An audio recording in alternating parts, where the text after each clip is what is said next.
यदि आप किसी मेढक को खौलते हुए पानी की कड़ाही में डालेंगे तो मेढक क्या करेगा? वो कड़ाही से बाहर कूदने की कोशिश करेगा। लेकिन यदि मेढक को नॉर्मल टेम्परेचर के पानी की कड़ाही में डालकर धीरे धीरे तापमान बढ़ाएं तो क्या होगा?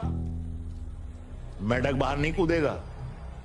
तापमान बढ़ेगा, मेढक को थोड़ी तकलीफ होगी, लेकिन वो अपनी बॉडी के टेम्परेचर को पानी के टेम्परेचर के साथ एडजस्ट कर लेगा। तापमान बढ़ता जाएगा, मेढक एडजस्ट करता जाएगा। लेकिन एक समय ऐसा आएगा कि पानी इतना ज्यादा गर्म हो जाएगा कि चाहे कुछ भी कर लो उसमें रह ही नहीं सकते।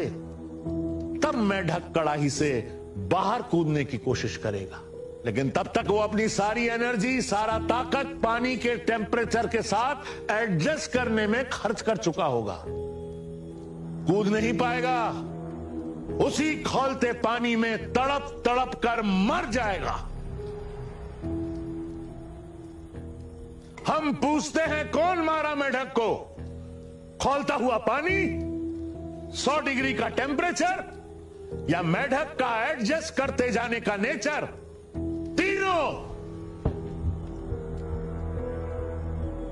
आजादी के बाद इस मुल्क ने आपके साथ मेढकों जैसा सलूक किया है। उसने तापमान कभी भी इतना एक बार में नहीं बढ़ाया कि आप कड़ाही के बाहर कूद जाएं। आंच बढ़ाता गया और आप एडजस्ट करते चले गए।